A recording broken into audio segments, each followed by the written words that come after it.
সবকিছুর সমাপ্তি মানে শুধুমাত্র শেষ নয়, একটি নতুন শুরুর ইঙ্গিত। এই যেমন ইংলিশ অ্যালফাবেটে জেড হচ্ছে শেষ লেটার, কিন্তু এই অ্যালফাবেটগুলোকে যদি আমরা বৃত্তাকারে সাজাই তাহলে জেডের পরে আসে এ, অর্থাৎ শেষ থেকে আবারও শুরু। আমরা সকলে জানি আমাদের শরীরের একটি অত্যন্ত গুরুত্বপূর্ণ অঙ্গ কিডনি, কিন্তু এই কিডনি যদি কোনোভাবে বিকল হয়ে যায় বা খারাপ হয়ে যায় তখন সার্ভাইভ করাটা অত্যন্ত কষ্টের, সেটা আমরা প্রত্যেকেই জানি। তবে সঠিক ট্রিটমেন্টের দ্বারা আমরা কিন্তু একটা নর্মাল লাইফ লিড করতে পারি। নমস্কার, আমি গার্গী। জেড টকে আপনাদের সকলকে স্বাগত। আজকে আমরা কয়েকটি গুরুত্বপূর্ণ বিষয় নিয়ে আলোচনা করব। এই যেমন আমরা কিডনি সুস্থ রাখতে কী করব, বা আমাদের কিডনি যাতে ড্যামেজ না হয় সেটার জন্য আমাদের কী করণীয়, বা ধরুন আমাদের কিডনি ড্যামেজ হয়ে গেছে সেক্ষেত্রে আমাদের করণীয়গুলো কী। আমাদের মধ্যে আজকে উপস্থিত হয়েছে পশ্চিমবঙ্গ তথা ভারতবর্ষের বিশিষ্ট nephrologist doctor Upal Sengupta. Doctor, welcome to Z talk. Nice to meet you. Doctor, আমরা জানি যে কিডনি ভালো রাখতে walking is a very good exercise. So let's walk and talk, কি বলেন? ডক্টর, আপনি যে এতটা ফিট থাকেন, এই ফিট থাকার রহস্যটা কি? কারণ আমরা জানি যে আপনি কিন্তু একজন রোল আইডল আপনার পেশেন্টদের জন্য। এটা খুব ডিফিকাল্ট একটা কোয়েশ্চেন। আমরা একটা ডিফিকাল্ট প্রফেশনের মধ্যে আছি। মানুষ যখন আমাদের কাছে আছেন কিডনির রোগ, ডিফিকাল্ট রোগ, ইজি টাইমস, সো নিজের জন্য টাইম দেওয়াটা is extremely important. When you preach to the patients যে আপনি ফিট থাকুন, হেলদি লাইফস্টাইল করুন, কী করে কিডনিকে প্রোটেক্ট করা যায়, inherent to this is keeping yourself fit. তার মধ্যে একটা খুব ইম্পর্টেন্ট রুটিন হচ্ছে is to work regularly. Work regularly এর অনেক বেনিফিট আছে, starting with reducing blood pressure, controlling your blood sugar, and it's good for your heart, good for your kidneys, keep your weight under control, and keep your appetite on the healthier side with proper avoiding of improper crunches of health.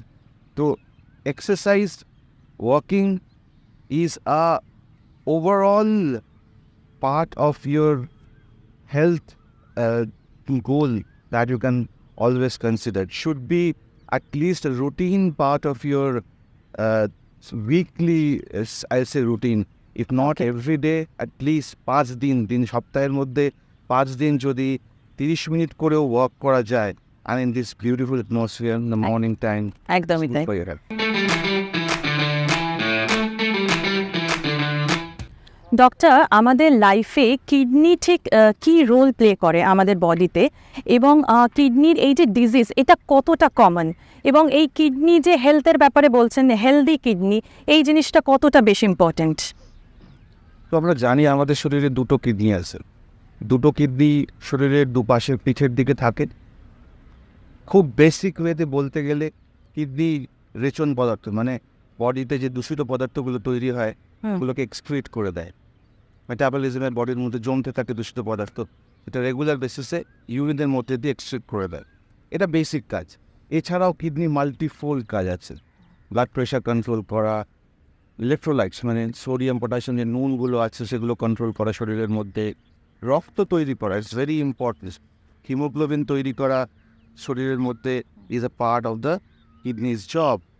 ওয়াটারের balance নেওয়া, আমাদের শরীরে ওয়াটারের balance কতটা হবে সেটা করা কিডনির মধ্যে একটা ভীষণ ইম্পর্টেন্ট কাজ। তো যখনই কিডনির রোগ হয়, যেটা আপনি জিজ্ঞেস করলেন how common is the kidney disease, it is extremely common. আমাদের ইন্ডিয়াতে একটা প্রেভালেন্সে দেখা গেছে যে অলমোস্ট 100 জনের মধ্যে 13 থেকে 15 জনের কিডনির রোগ আছে। 13 to 15% will have some kind of kidney disease. যদি আপনার রিস্ক ফ্যাক্টর থাকে, that means if you have diabetes or if you have blood pressure, তাহলে তার প্রেভালেন্সটা আরও বেশি। এবং ডায়াবেটিসে প্রায় 30 জন, 100 জনের মধ্যে 30 জনের কোনো না কোনো ধরনের কিডনির রোগ আছে। It's that prevalent. এবং with increasing prevalence of diabetes and blood pressure এই কিডনির রোগটাও বাড়তেই থাকবে। তো ওভারঅল হেলথের জন্য আমরা জানি কিডনির এতগুলো ফাংশন বললাম, কিডনির রোগের প্রেফারেন্স বললাম, তো ওভারঅল হেলথের জন্য কিডনি ইজ ভেরি ইম্পর্টেন্ট। কিডনির রোগ থাকলে তখন শুধু যে এই কাজগুলো নষ্ট হয় তা নয়, হার্ট, লিভার, ব্রেন সবার ফাংশন আস্তে আস্তে খারাপ হতে থাকে। That is the world. Doctor, আমার পরের প্রশ্ন, আমাদের বডিতে কিডনি ঠিক এক্স্যাক্টলি কী রোলটা প্লে করে, এবং এই যে কিডনি হেলথের কথা বলছি, এই কিডনি হেলথটা কতটা ইম্পর্টেন্ট আপনি যদি একটু শেয়ার করেন। আমরা জানি আমাদের শরীরে দুটো কিডনি আছে, শরীরের ফার্স্ট আছে। প্রধান কিডনির কাজটা হচ্ছে এক্সক্রিশন, রেচন বলি যেটা আমরা বাংলায় বলি। সেটা হচ্ছে বডিতে যে দূষিত পদার্থগুলো প্রতিদিন তৈরি হচ্ছে বিপাক ক্রিয়া বা মেটাবলিজমের ফলে, সেগুলো দূষিত পদার্থগুলো ক্ষতি করে, যেমন ইউরিয়া, ক্রিয়াটিনিন, এইগুলো। তো এই জিনিসগুলো আমরা শরীর থেকে বার করে দিতে হয়। But doing that kidney helps দিয়ে শরীর থেকে বাইরে বার করে দেয়, এটা প্রধান কাজ। এছাড়াও শরীরের মধ্যে লবণের ভাব, বিভিন্ন লবণ মানে সোডিয়াম, পটাশিয়াম, এই লবণগুলোর ভাব। শরীরের মধ্যে জলের পরিমাণ, আমাদের শরীরে জল বেশি আছে না জল কম আছে, ডিহাইড্রেশন না ওভারহাইড্রেশন, এটাও কিডনি ডিসাইড করে। ব্লাড প্রেশার নিয়ন্ত্রণে কিডনি একটা গুরুত্বপূর্ণ পথ আছে। ব্লাড প্রেশার, কিডনি রোগ হলে ব্লাড প্রেশার বেড়ে যায়। ফাইনালি আমরা অনেকেই জানি না, সেটা হচ্ছে একটা হরমোন বেরোয় এরিথ্রোপয়েটিন, সেটা হিমোগ্লোবিন তৈরি করতে সাহায্য। কিডনি কাজ না করলে, কিডনি খারাপ হলে এই হরমোনটা বেরোয় না শরীর থেকে, এরিথ্রোপয়েটিন, লো হিমোগ্লোবিনটাও কমেছে। ওকে, আর আমাদের মধ্যে কিডনি প্রবলেমসটা কতটা বেশি কমন, এবং এই যে কিডনি ডিজিজ, এটার ঠিক কী এফেক্ট আছে? কিডনি ডিজিজ খুব বেশি প্রেভেলেন্ট আমাদের দেশে। যদি আমরা দেখি যে ইন্ডিয়ান সাবকন্টিনেন্টে কীরকম, ইভেন ডিফারেন্ট স্টাডিজে দেখা যাচ্ছে যে 10 to 15% রোগ যে কোনো সময় কিডনির না কোনো সমস্যা হচ্ছে। যদি আমাদের কোনো রিস্ক ফ্যাক্টর থাকে, ওই সেই ডায়াবেটিস আছে বা ব্লাড প্রেশার আছে, তাহলে এর প্রেভেলেন্সটা আরও বেশি হয়। 100 জন মানুষের, ডায়াবেটিক মানুষের মধ্যে প্রায় 30 জনের কোনো না কোনো ধরনের আর্লি বা লেট কিডনি ডিজিজ আছে। আর কারোর যখন কিডনি ডিজিজ শুরু হয়, যেটাকে আমরা বলি ক্রনিক কিডনি ডিজিজ, এটা কিন্তু প্রোগ্রেসিভ, চলতেই থাকে, এবং এটা মানুষের লাইফস্টাইল চেঞ্জ করে দেয়, অন্য অনেক রকম কমপ্লিকেশন অ্যারাইজ করে, সেগুলোকে চেঞ্জ করে দেয়। কারণ কিডনি ডিজিজ একবার ধরা পড়লে যে লাইফস্টাইলটা, জীবনের ধরনটা, সেগুলো একদম চেঞ্জ হয়ে থাকে। ইজ এ হিউজ ইমপ্যাক্ট যে পেশেন্টের তার অর্থনৈতিক জীবনে, তার সামাজিক জীবনে, এবং তার ট্রিটমেন্ট পার্সপেক্টিভটাও সম্পূর্ণভাবে চেঞ্জ হয়ে যায় একটা কিডনি ডিজিজ বলে। It's a very significant disease to have in somebody's family. পুরো ফ্যামিলির আউটলুকটাই পার্সপেক্টিভটা চেঞ্জ হয়ে যায়। ডক্টর সেনগুপ্তা, আমরা কি করে বুঝবো বা পেশেন্ট কি করে বুঝবে যে তার কিডনিতে কোনো প্রবলেম রয়েছে কিনা? এই যে সিকেডি, এটার কি কোনো কমন সিমটমস রয়েছে? হ্যাঁ, মানে এটার উত্তর হ্যাঁ এবং না। মানে আমি যদি বলি যে হ্যাঁ কমন সিমটম রয়েছে, তাহলে যারা দেখছেন তাদের কাছে একটা মেসেজ যাবে যে না, আমি সিমটমের জন্য অপেক্ষা করব। খুব ইম্পর্টেন্টলি যেটা বলার, সেটা জানার যে সিকেডি ইউজুয়ালি একটা অ্যাসিমটোম্যাটিক ডিজিজ। সিকেডির বিশেষ কোনো সিমটম হয় না। আমরা জানি সিকেডি যখন আর্লি স্টেজে শুরু হয়, সেটাকে আমরা স্টেজ 1 বলি। তারপর অ্যাডভান্স সিকেডি যখন হয়ে যায়, সেটা স্টেজ 5 হয়ে যায়। তো আর্লি স্টেজে সিকেডির কোনো সিমটমই হয় না। খুব অ্যাডভান্স স্টেজে সিকেডি 5 হলে তখন সিমটম মানে ব্লাড প্রেশার খুব বেড়ে গেল, একটু পা ফুললো, চোখের তলায় ফোলা হলো, হাঁটতে গেলে একটু শ্বাসকষ্ট হলো, অ্যানিমিয়া মানে রক্তাল্পতা হলো, এই ধরনের সিমটমগুলো, খিদে কমে গেল বা বমি হচ্ছে, এগুলো কিন্তু খুব অ্যাডভান্স সিকেডির লক্ষণ, স্টেজ 5 অনওয়ার্ড। আর্লি স্টেজে সিকেডি ইজ অ্যাসিমটোম্যাটিক। আমি বারবার বিভিন্ন ফোরামে পেশেন্টদের বারবার বলি যে সিমটমের জন্য অপেক্ষা করবেন না। যাদের রিস্ক ফ্যাক্টর আছে, ডায়াবেটিস, ব্লাড প্রেশার, বাড়িতে কিডনির রোগ আছে, তারা আর্লি স্ক্রিনিং করুন, টেস্ট করুন। টেস্ট করলে সিকেডি ধরা পড়ে। শুধু শুধু সিমটমের জন্য অপেক্ষা করলে সিকেডি ইউজুয়ালি লেট স্টেজে ধরা পড়ে। ডক্টর সেনগুপ্তা, আমাদের পরবর্তী প্রশ্ন, আমরা যে কোনো ডিজিজ কিওর করতে তো মেডিসিন নেই, তো এমন কিছু ড্রাগস আছে যেটা আমাদের কিডনিকে খুব এফেক্ট করে বা ড্যামেজ করে? আছে, মেডিসিনস যেমন important part treat any disease, কিন্তু unprescribed, over the counter, without any advice medication নিলে কিডনির ক্ষতি হতে পারে। Top of the list is the commonly given painkiller medications. Painkiller medication যেগুলো প্রেসক্রাইব করা হয় না, ব্যথা হলো, ওষুধের দোকানে গিয়ে বললাম একটা ব্যথার ওষুধ দিন, তো আমি ব্যথার ওষুধ কিছু খেয়ে ফেললাম, this damages your kidney, specially যাদের অলরেডি কিডনি ডিজিজ রয়েছে তাদের ক্ষেত্রে এটা আরও বেশি ইম্প্যাক্ট ফেলে।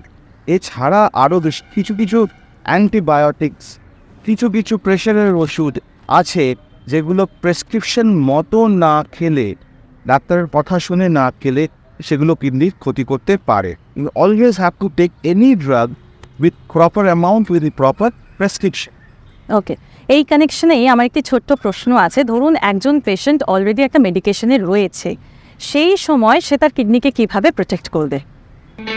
যদি ব্যথার ওষুধ খেতেই হয় কোনো কারণে, তো দেয়ার আর অল্টারনেটিভস, অন্য যেখানে আমরা প্রসঙ্গে ব্যথার আসি। ওষুধ একটা যেগুলো patient-এর হার্মফুল যখন ব্যথার kidney ওষুধ সেগুলো খারাপ হয়ে অ্যাভয়েড যায়, করে আমরা দেখি যে লেস দুটো হার্মফুল way-তে treatment অথবা হয়। হার্মলেস হয় তার ব্যথার ওষুধ transplant হয়, বা নয়তোবা dialysis। অ্যাড্রেসিং দ্য এই প্রপার বিষয়টা প্রবলেম। নিয়ে আপনি কি ব্যথা তো বলবেন? অনেক জায়গায় হতে পারে, পেটে ব্যথা, হাঁটুতে ব্যথা, জয়েন্ট পেইনস, হেডেক, এই তো ট্রিটমেন্টটা এর প্রত্যেকটাই কোনো একটা আন্ডারলাইং কজ আছে। Without addressing the underlying cause আমরা যদি ওষুধ খেয়ে যাই শুধু পেইন কিলার, তাহলে আসল জিনিসটা যেমন ট্রিটমেন্ট হবে না, তেমনই কিডনির উপরে ক্ষতি হতে থাকবে।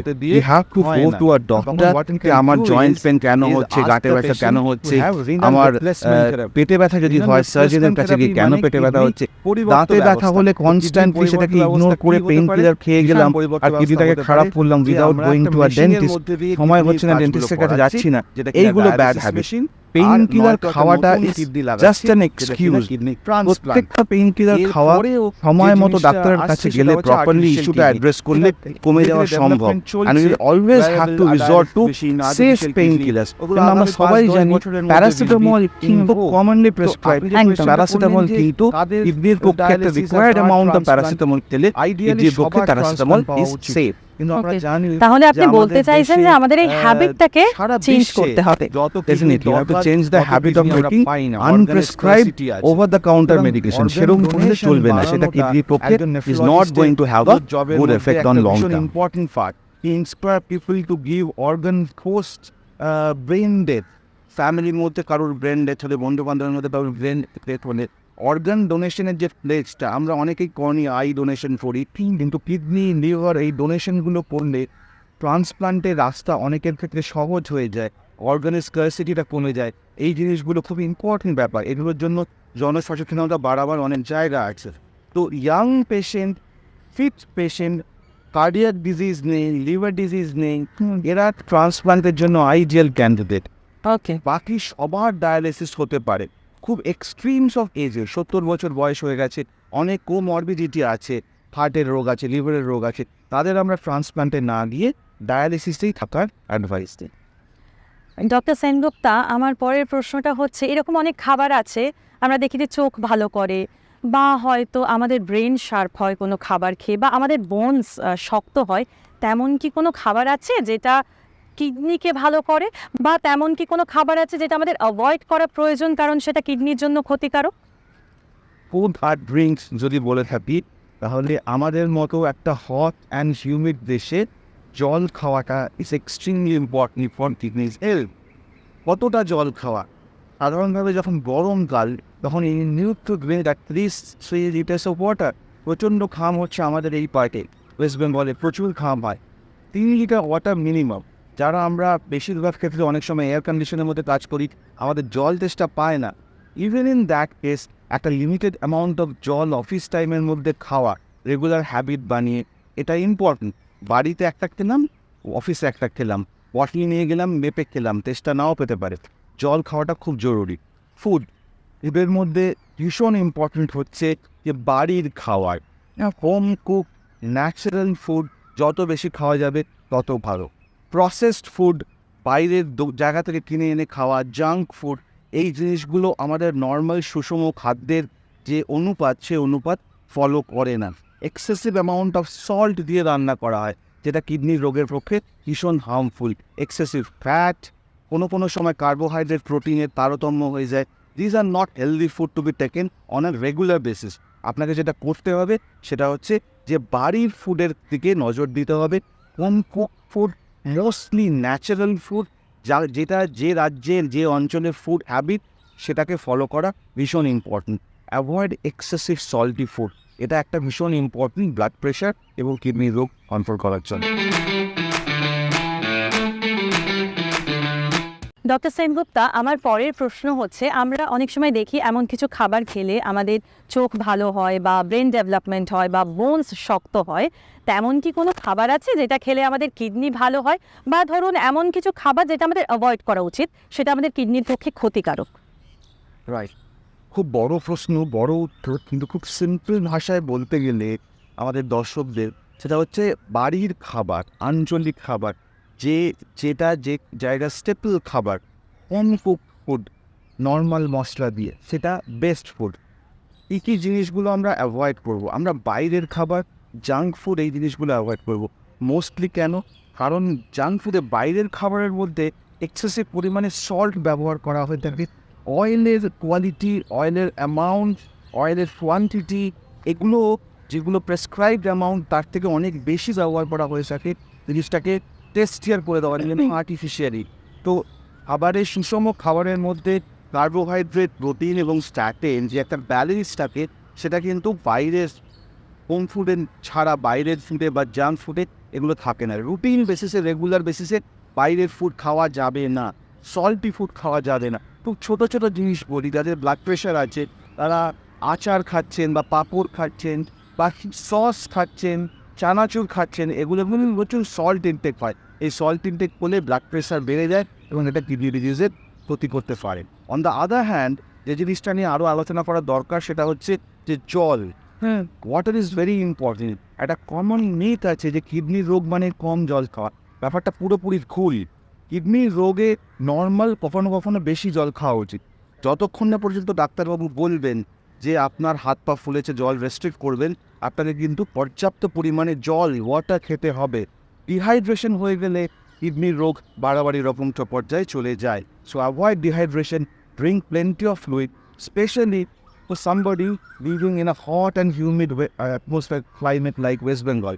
প্রচুর পরিমাণে জল খাওয়া। যাদের কিডনির রোগ নেই, অ্যাটলিস্ট 3 লিটার জল খাওয়া।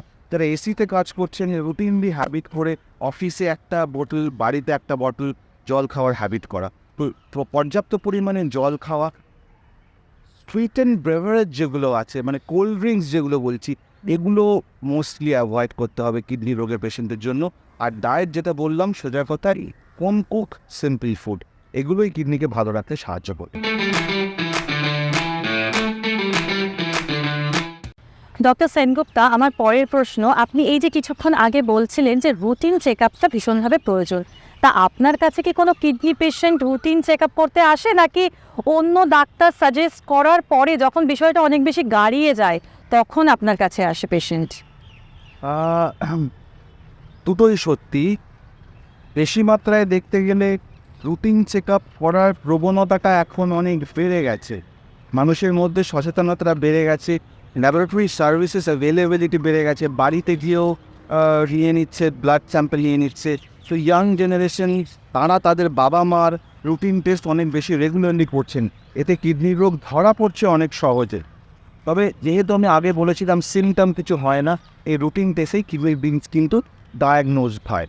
অন দ্য আদার হ্যান্ড, বেশ কিছু পেশেন্ট আসেন যারা ডাক্তারবাবুর কাছে ডিটেক্টেড হয়ে রেফার্ড হয়ে আসেন। তো ডাক্তারবাবুরা দেখেছেন কিডনির রোগ হয়েছে, অ্যাডভান্স কিডনির রোগ হয়েছে, তারা তখন নেফ্রোলজিস্টের কাছে ম্যানেজমেন্টের জন্য পাঠিয়েছেন। এই সংখ্যাটা এটাও ধীরে ধীরে বাড়ছে, সচেতনতা যে আর্লি নেফ্রোলজিস্টের কাছে পাঠালে জিনিসটা একটু ভালোভাবে ম্যানেজ করা যাবে, ক্লিয়ারলি কিছু কিছু প্যারামিটার্সগুলো ডিটেক্ট করা যাবে, সেই টেন্ডেন্সিটার জন্য ডাক্তারবাবুরাও এখন নেফ্রোলজিস্টের কাছে অনেক ফ্রিলি, অনেক আগে পাঠাচ্ছেন। তো দুভাবেই পেশেন্ট আসেন, পেশেন্ট নিজে স্ক্রিন করছেন এবং পেশেন্ট ডাক্তারবাবুর কাছ থেকে রেফার্ড হয়ে আমাদের কাছে আসছেন। ডক্টর সেনগুপ্তা, আমরা অনেক গুরুত্বপূর্ণ অ্যাডভাইস পেলাম আপনার থেকে।